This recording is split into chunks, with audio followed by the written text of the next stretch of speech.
Incense praise. Incense in the censer now is burning. All the Dhamma realm receives the fragrance. From afar the sea-vast host of Buddhas all inhale its sweetness. In every place auspicious clouds appear, our sincere intention thus fulfilling, as all Buddhas now show their perfect bodies. Namo incense cloud canopy Bodhisattva Mahasattva. Namo incense cloud canopy Bodhisattva Mahasattva. Namo incense cloud canopy Bodhisattva Mahasattva. Namo fundamental teacher Shakyamuni Buddha.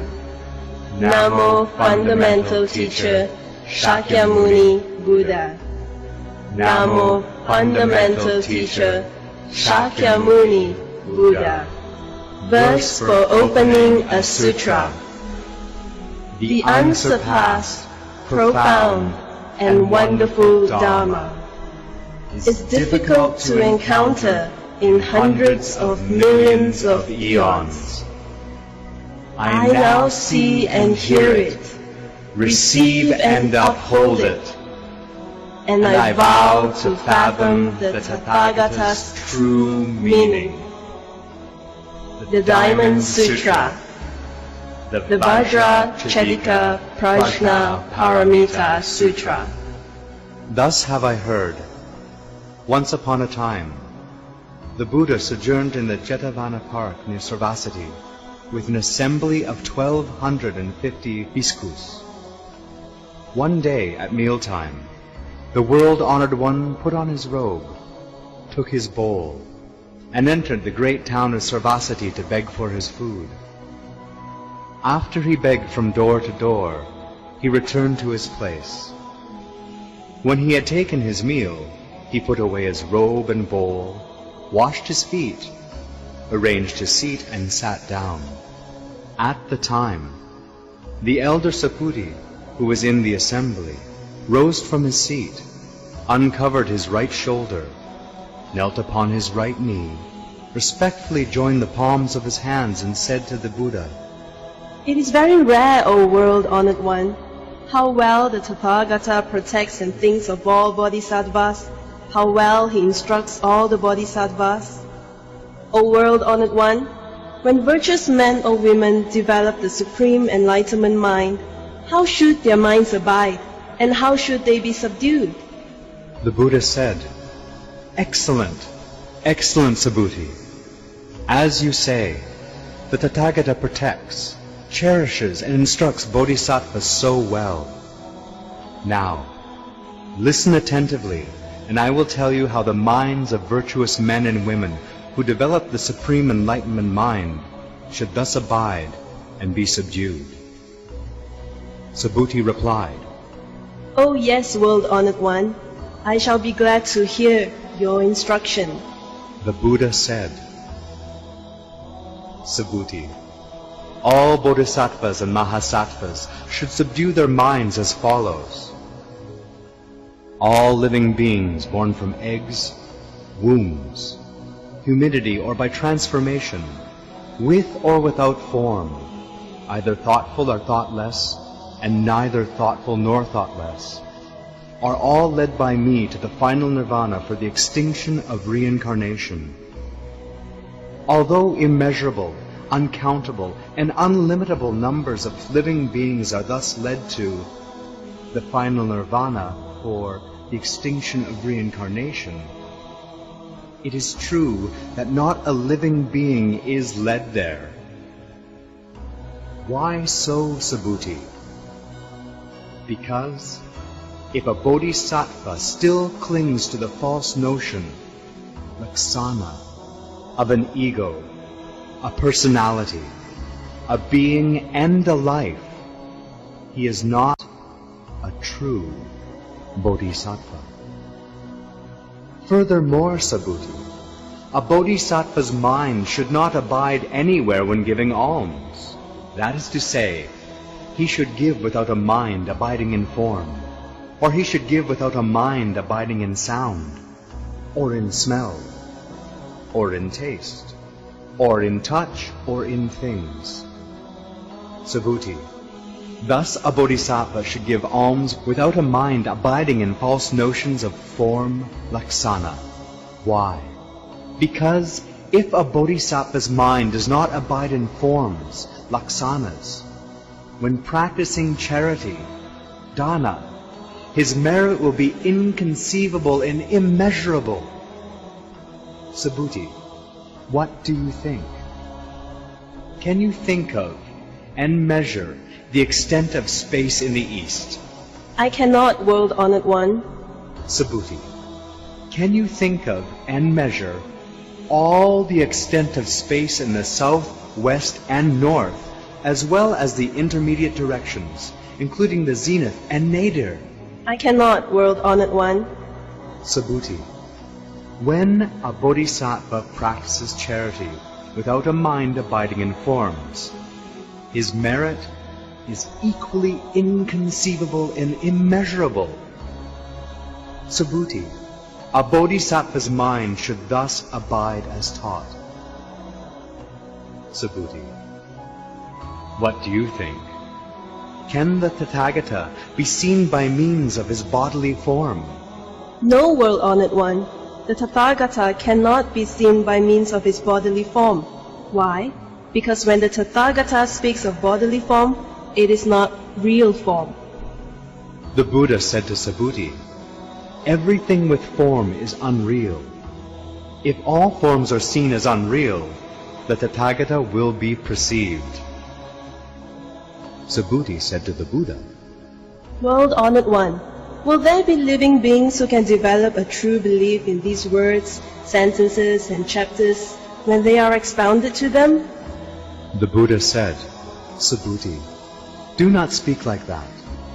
In the last 500 years, before the final passing of the Tathagata, there will be those who will observe the rules of morality and perform good actions which will result in blessing. These people will be able to develop a faith in these sentences, which they will consider as embodying the truth. You should know that they will not have planted good roots in just 1, 2, 3, 4, or 5 Buddha lands. They will have planted them in countless thousands and tens of thousands of Buddha lands. Upon hearing these sentences, there will arise in them a single thought of pure faith. Subhuti, the Tathagata knows and sees all. These living beings will thus acquire immeasurable merits. Why? Because they will have wiped out false notions of an ego, a personality, a being and a life, of Dharma and not Dharma. Why? Because if their minds grasp form, laksana, they will still cling to the notion of an ego, a personality, a being and a life. If their minds grasp the Dharma, they will still cling to the notion of an ego, a personality, a being and a life. Why? Because if their minds grasp the not Dharma, they will still cling to the notion of an ego, a personality, a being, and a life.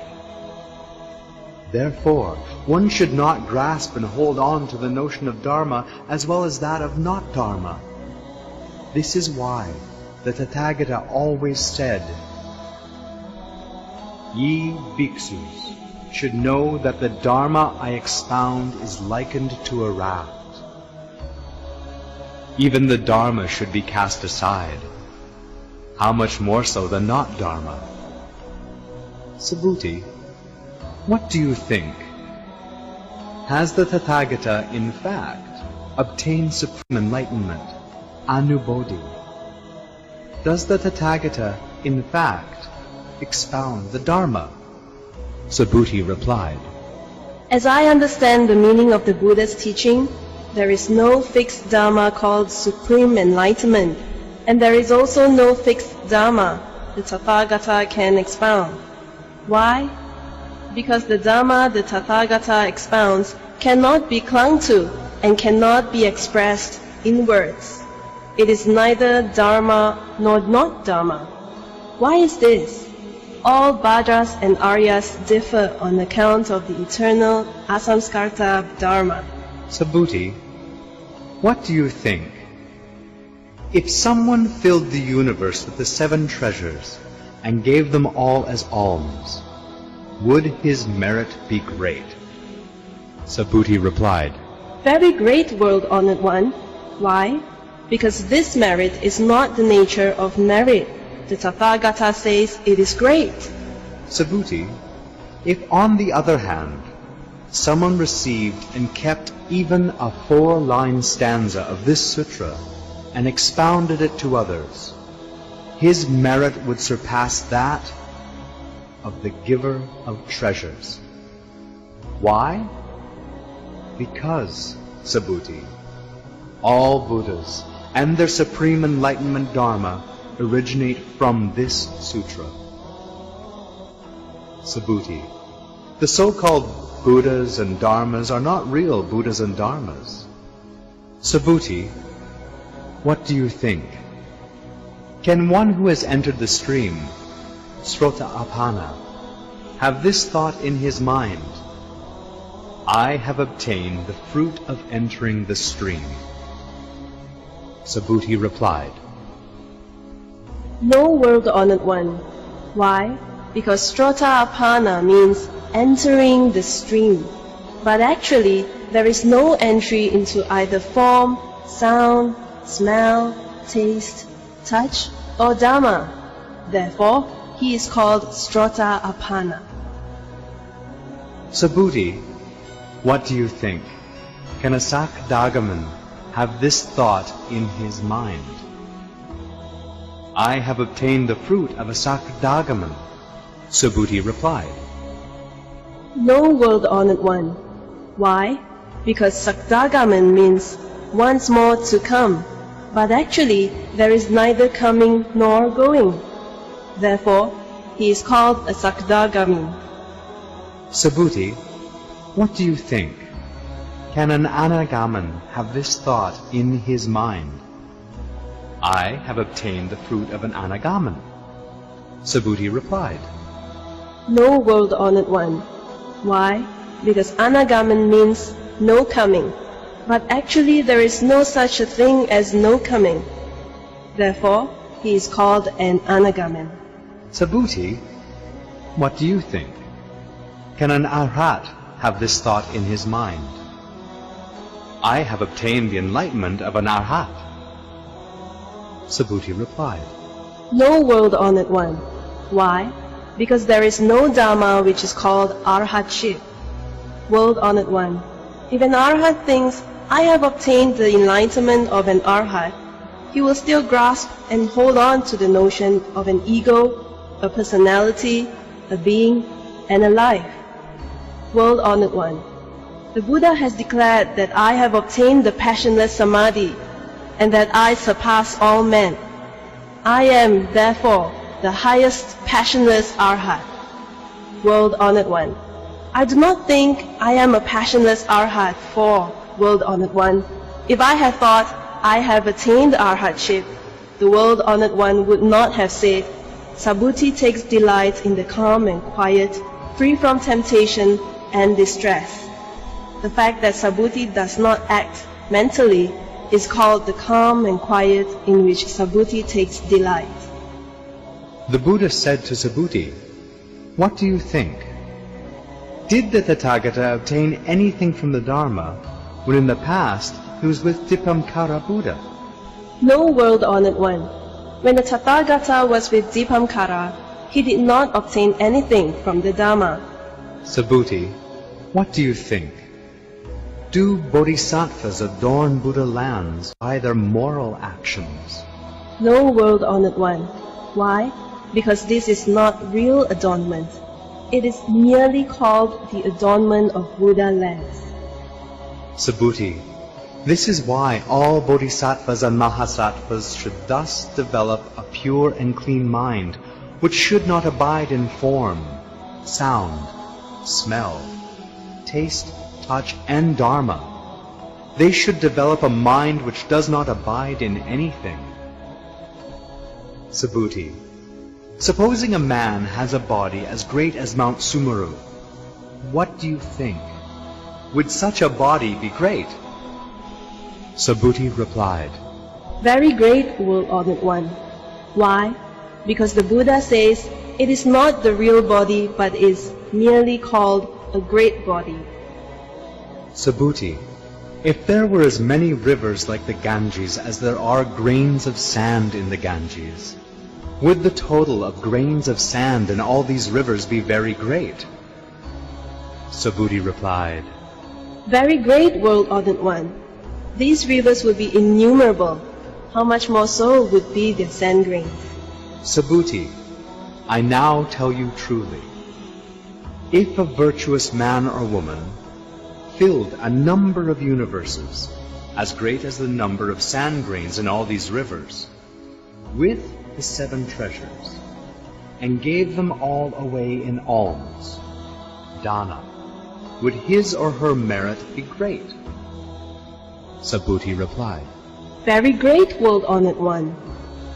The Buddha said to Subhuti, If a virtuous man or woman receives and holds, in mind, even a 4-line stanza of this sutra, and expounds it to others, his or her merit will surpass that of the almsgiver.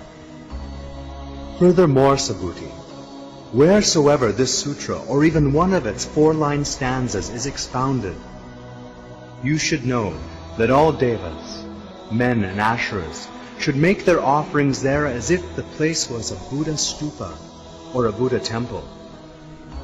How much more so if someone is able to receive, hold in mind, read and recite the whole sutra?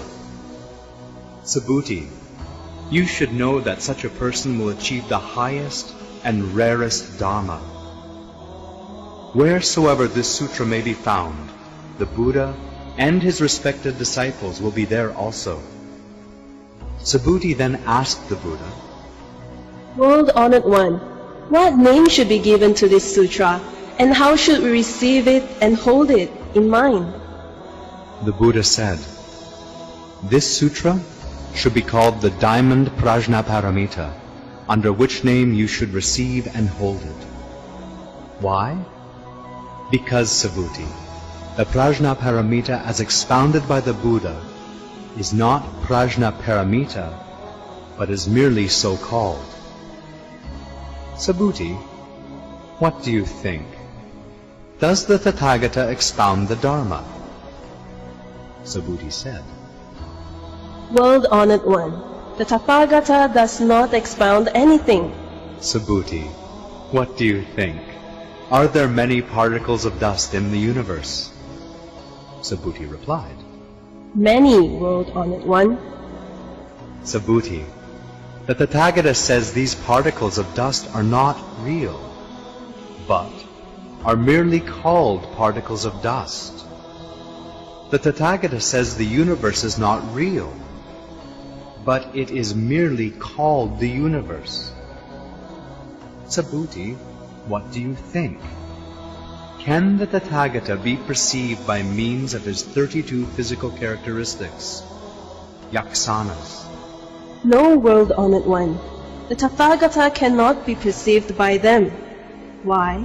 Because the Tathagata says they are not real, but are merely called the 32 physical characteristics.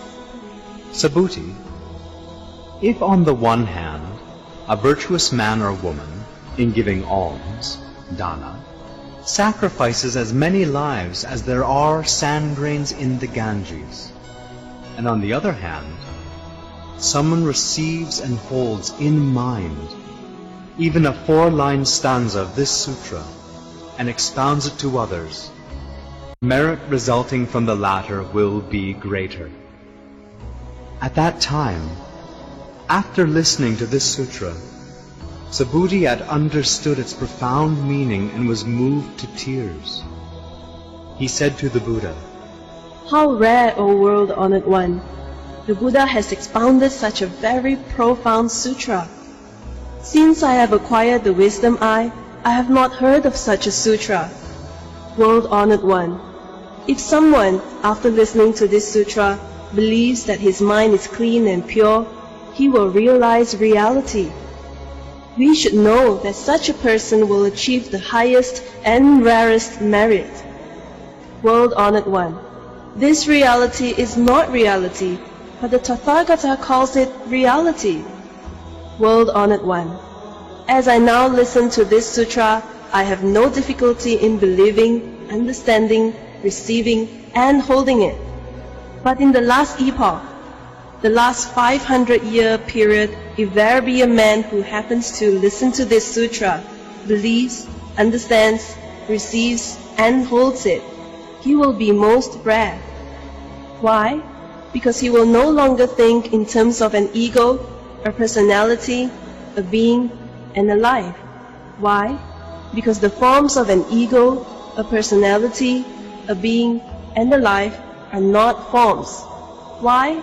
Because when he has rejected all forms, he is called a Buddha. The Buddha said, Just so, Subhuti, just so. If on the one hand, there be a man who listens to the sutra and is not filled with alarm, fear, or dread, you should know that such a person is most rare. Why? Because, Subhuti, as the Tathagata says, the first perfection, paramita, is not so, but is merely called the first perfection, paramita.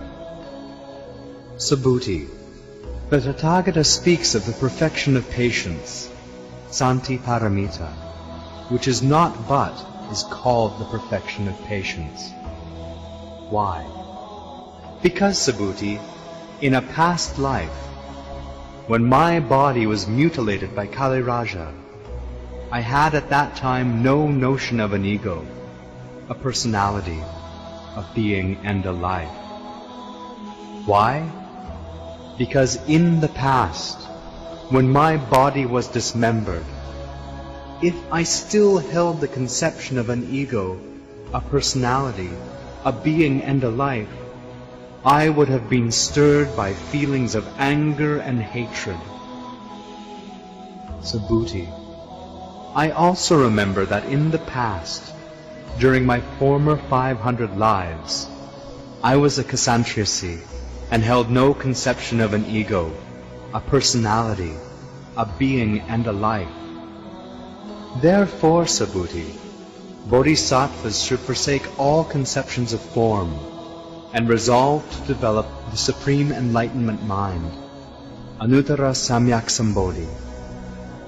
Their minds should not abide in form, sound, smell, taste, touch, and dharma.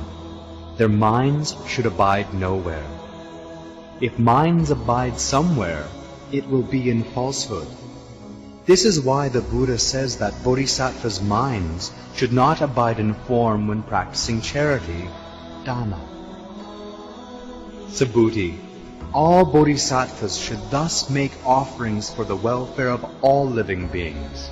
The Tathagata speaks of forms which are not forms, and of living beings who are not living beings. Subhuti, the Tathagata's words are true and correspond to reality. They are ultimate words, neither deceitful nor heterodox. Subhuti, the Dharma the Tathagata has obtained is neither real nor unreal.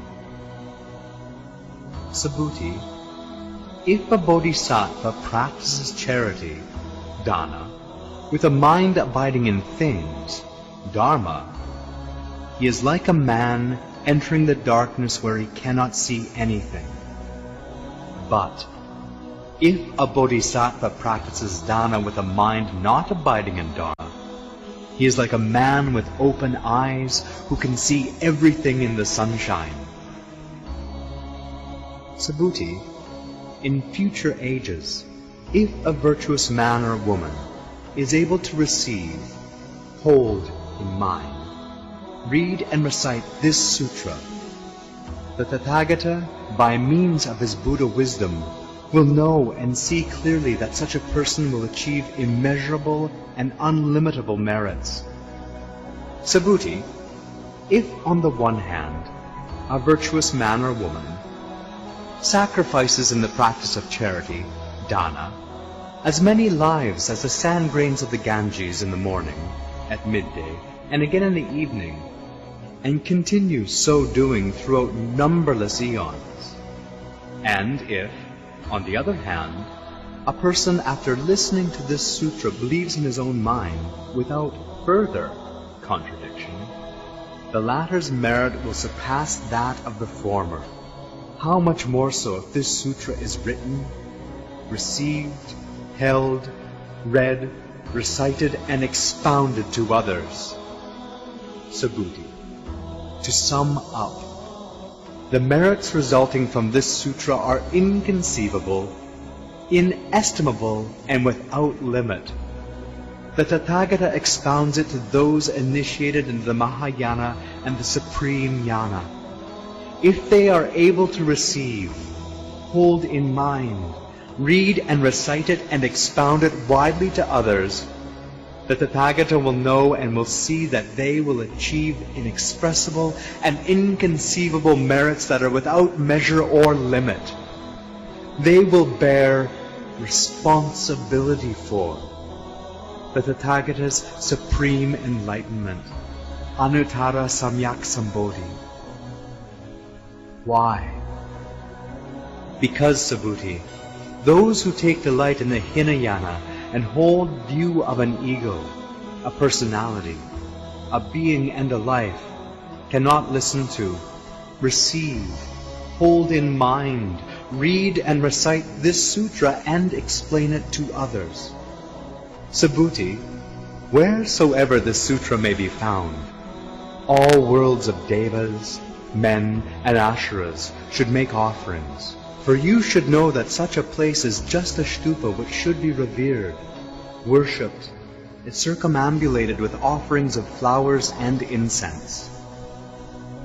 Furthermore, Subhuti, if a virtuous man or woman receives, holds in mind, reads and recites this sutra, and is despised by others, this person who is bound to suffer from evil destinies in retribution for his past sins, and whose karmic sins are now eradicated by the other's contempt, will attain supreme enlightenment, Anuttara Samyak Sambodhi.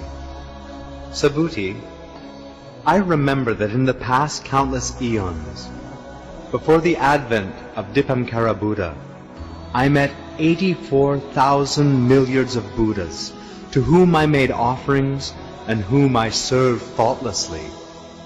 Now, if in the last period of 500 years, in the Buddha Kalpa, someone is able to receive, hold in mind, read and recite this sutra, his merits will far exceed mine which resulted from my offerings made to Buddhas.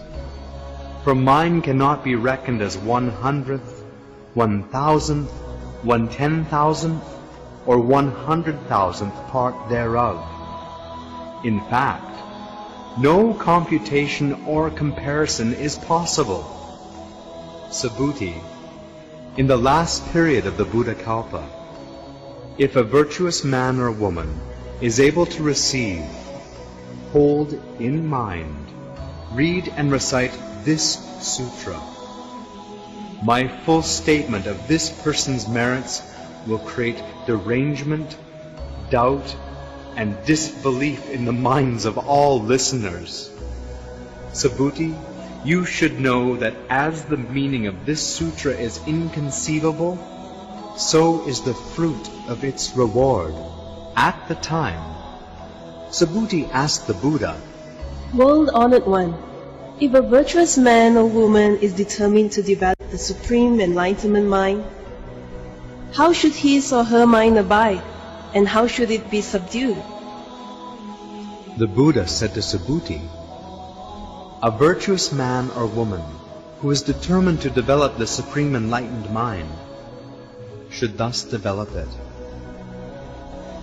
I have to lead all living beings to put a stop to reincarnation and escape suffering. And when they have been so led, not one of them in fact stops reincarnating or escapes suffering. Why? Because, Subhuti, if a bodhisattva clings to the notion of an ego, a personality, a being and a life, he is not a true bodhisattva. Why? Because, Subhuti, there is not really a dharma which can develop the supreme enlightenment mind. Subhuti, what do you think?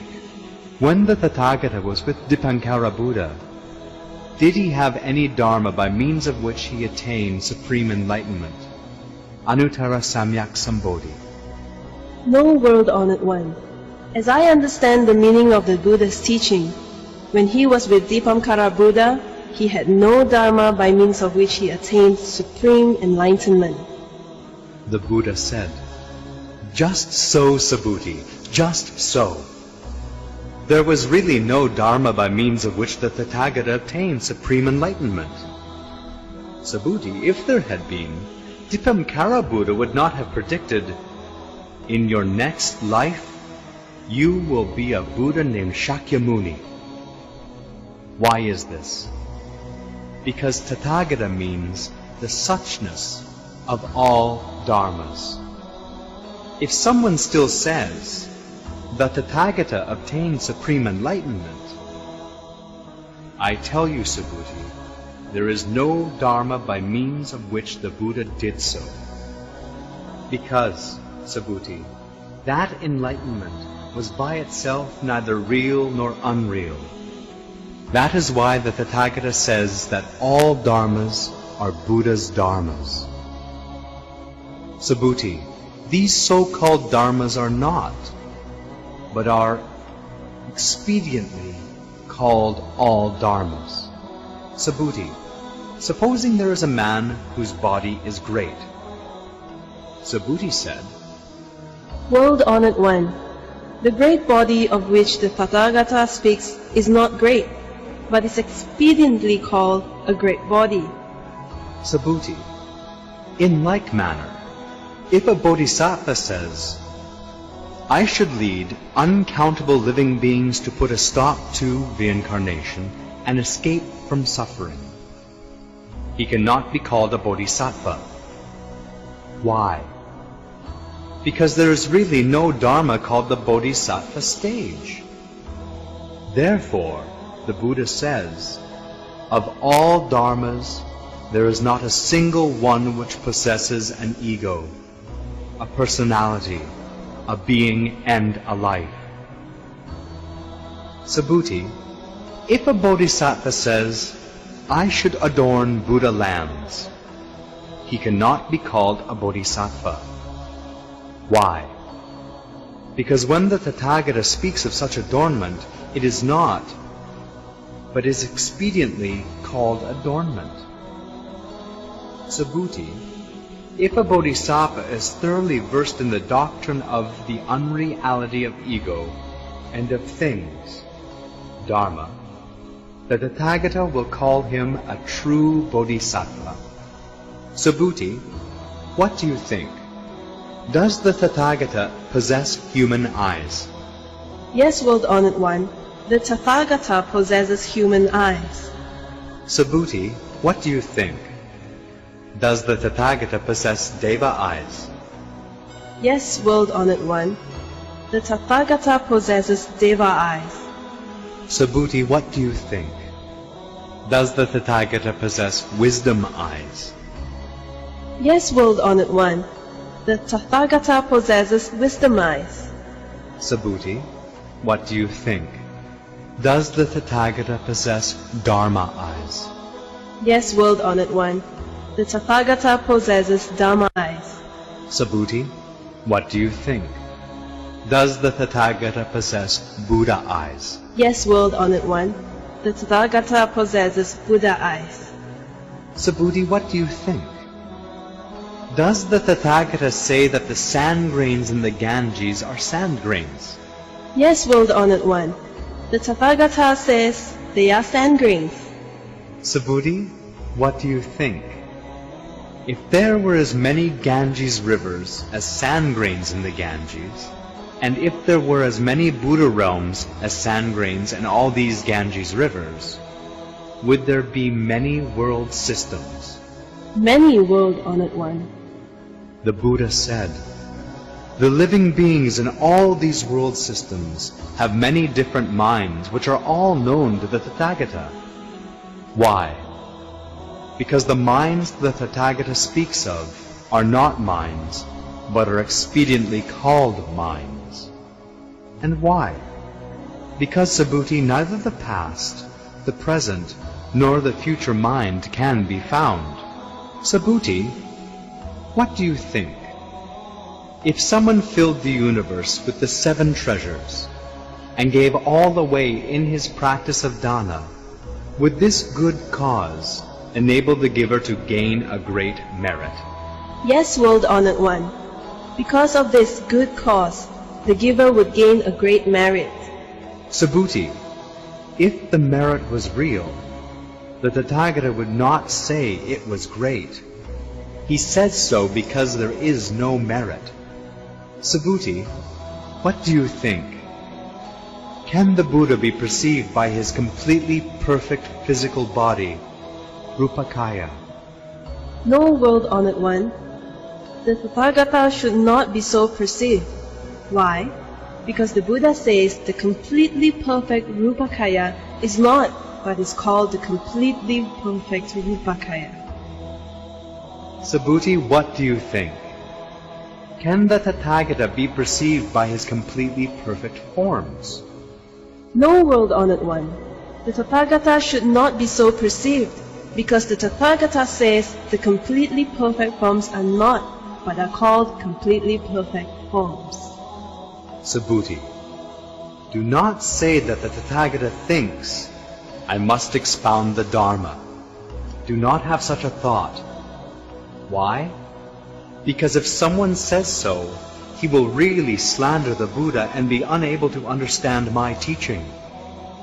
Subhuti, when the Tathagata expounds the Dharma, there is really no Dharma to teach. But this is expediently called teaching the Dharma. Then the wise Subhuti said to the Buddha, World-honored one, will there be in future ages living beings who will believe this Dharma when they hear it? The Buddha said, Subhuti, the living beings you just mentioned are neither living nor not living beings. Why? Because, Subhuti, the Tathagata says these living beings are not really, but they are expediently called living beings. Subhuti said to the Buddha, World-honored one, does your own attainment of supreme enlightenment, Anuttara Samyak Sambodhi, mean that you have not gained anything whatsoever? The Buddha replied, Just so, Subhuti, just so. I have not gained even the least Dharma from supreme enlightenment. And this is called supreme enlightenment. Furthermore, Subhuti, this Dharma is universal and impartial, wherefore it is called supreme enlightenment. The practice of all good virtues, dharmas, free from attachment to an ego, a personality, a being, and a life, will result in the attainment of supreme enlightenment. Subhuti, the so-called good virtues, dharmas, the Tathagata says are not good, but are expediently called good virtues. Subhuti, if on the one hand, a man, in his practice of charity, dana, gives away the 7 treasures piled up in a heap, as great as all the Mounts Sumeru in the universe put together, and on the other hand, another man receives holds in mind, reads and recites even a 4-line stanza of this Prajñāpāramitā Sutra and expounds it to others, the merit resulting from the former's dana will not be worth 100th, 1,000th, 1/10,000th, and 100,000th part of that obtained by the latter, as no conceivable comparison can be made between the two. Subhuti, what do you think? You should not say that Tathagata has this thought in his mind. I should liberate living beings. Subhuti, you should not think so. Why? Because there are really no living beings whom the Tathagata can liberate. If there were, the Tathagata would hold the concept of an ego, a personality, a being, and a life. Subhuti, when the Tathagata speaks of an ego, there is in reality no ego, although common men think so. Subhuti, the Tathagata says common men are not, but are expediently called common men. Subhuti, what do you think? Can the Tathagata be recognized by his 32 physical characteristics? Subhuti replied, Yes, yes he can. The Buddha said, Subhuti, if the Tathagata can be recognized by his 32 physical characteristics, a world ruler, Chakravarti, would be the Tathagata. Subhuti said to the Buddha, World-honored one, as I understand your teaching, the Tathagata cannot be recognized by his 32 physical characteristics. Thereupon, the world-honored one recited the following gatha. He who sees me by outward appearance and seeks me in sound treads the heterodox path and cannot perceive the Tathagata. Subhuti, if you have in your mind this thought that Tathagata does not rely on his possession of characteristics to obtain supreme enlightenment, Subhuti, banish that thought. Subhuti, if you think it while developing the perfect enlightenment mind, you will advocate the annihilation of all dharmas. Do not have such a thought. Why? Because one who develops the supreme enlightenment mind does not advocate the annihilation of things. Subhuti, if, on the one hand, a bodhisattva gives in his practice of dana all the 7 treasures, in quantities sufficient to fill worlds as many as sand grains in the Ganges, and, on the other hand, another man comprehended that all dharmas were egoless, and thereby achieved perfection of patience, ksanti, the latter's merit would surpass that of the former. Why? Because, Subhuti, all bodhisattvas do not receive reward for their merits. Subhuti asked the Buddha, World-honored one, why do bodhisattvas not receive reward for their merits? Subhuti, bodhisattvas should have no longing and no attachment when they practice meritorious virtues. Therefore, they do not receive a reward. Subhuti, if someone says that the Tathagata comes or goes, sits or lies, he does not understand what I mean. Why? Because the Tathagata has neither whence to come or whither to go. Therefore he is called the Tathagata. Subhuti, what do you think? If a virtuous man or woman reduced to dust all the worlds in the universe, would those particles of dust be many? Subhuti replied, Many, world-honored one. Why? Because if they really existed, the Buddha would not say they were particles of dust. And why? Because when the Buddha speaks of particles of dust, they are not, but are expediently called particles of dust. World-honored one, when the Tathagata speaks of worlds, they are not, but are expediently called worlds. Why? Because if they really exist, they are just agglomerations. The Tathagata speaks of agglomerations which are not, but are expediently called agglomerations. Subhuti, that which is called an agglomeration cannot be spoken of, but the vulgar man has longing for and attachment to this thing. Subhuti, what do you think? If someone says, the Buddha speaks of the view of an ego, a personality, a being, and a life. Subhuti, does that person understand what I mean? No, world-honored one, that person does not understand. Why? Because when the Tathagata speaks of the view of an ego, a personality, a being, and a life, it is not really, but is expediently called the view of an ego, a personality, a being, and a life. Subhuti, he who develops the supreme enlightenment mind should thus know, see, believe, and comprehend all things. He should not set up the perception of things, dharma laksana, in his mind. Subhuti, the so-called form of things, dharma laksana, the Tathagata says is not, but is expediently called the form of things. Subhuti, if on the one hand someone gave away in alms, dana, the 7 treasures in quantity sufficient to fill all the worlds in uncountable eons, and if on the other hand a virtuous man or woman developed the Bodhi mind, and received, held in mind, read and recited even a 4-line stanza of this sutra, and expounded it to others, the latter's merit would surpass that of the former. In what manner should it be taught to others? By teaching it without attachment to form, with the immutability of the Absolute. Why is it?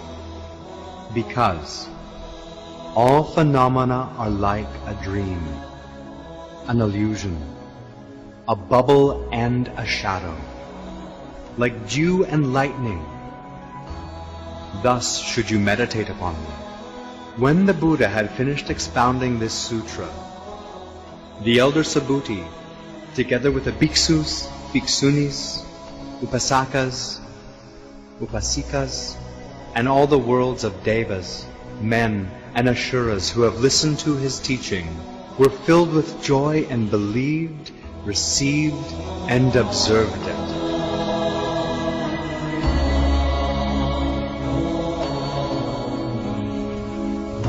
Verse of transference. May the merit and virtue accrued from this work adorn the Buddha's pure lands, repaying 4 kinds of kindness above, and aiding those suffering in the paths below. May those who see and hear of this all bring forth the resolve for body, and when this retribution body is over, be born together in the land of ultimate bliss. Amitabha Buddha, Amitabha Buddha, Amitabha Buddha.